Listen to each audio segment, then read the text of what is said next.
Баршаңызға қайырлы күн. Бүгін бізде үйден, яғни қызыл перец тәтті болгар бұрышынан томат жасайтын боламыз.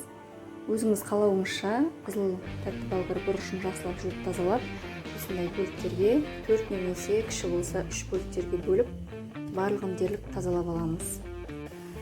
Мінекей менде барлығы дайын болды. Енді осыны газға қойып, үстіне осындай мөлшерде аздаған суымыз құямыз, чтобы асты жабысып қалмас үшін. Енді бұны әбден терісі өзінен бөлінгенше жақсылап қайнататын боламыз. Міндетті түрде астын барлығын араластырып отырыңыздар, яғни жабысып қалмауы тиіс. Мінекей бізде дайын болып қалды. Менде бұл 1 сағатқа жуық тұрды, өйткені мендегі перец кішкене ал қызыллау, қатты қызыл емес.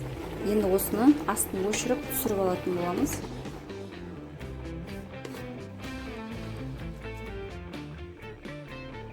Ыдысымызға түсіріп аламыз.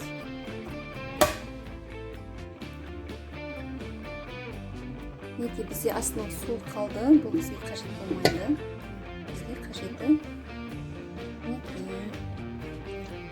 бізге ең қажеті осы. Енді осы әбден суығанша күтетін боламыз. 2 бөліп 2 ыдысқа суытып алсаңыздар жарайды, бірақ менде перецім аз болғаннан кейін 1 ыдысқа ғана осылай суытсам да жайрап жатады. Бізде мінекей суыды, енді осыны еттірткіштен өткізіп алатын боламыз. Мінекей біз барлығын тартып болдық. Керек емес суымызды біз төгіп тастаймыз, бұл бізге қажет болмайды.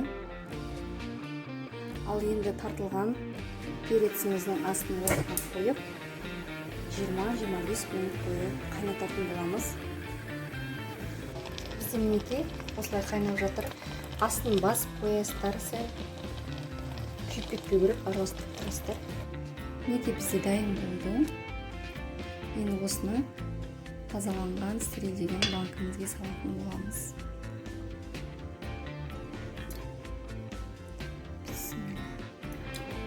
Осылайдан салып шығасыздар. Мінекей менде 1,5 литр шықты. Керемет. Барлықтарыңыз жасап көріңіздер. Өте тамаққа, пиццаға, әсіресе кетчуп орнына жүре береді, және тамаққа қатыңыздарда өте керемет.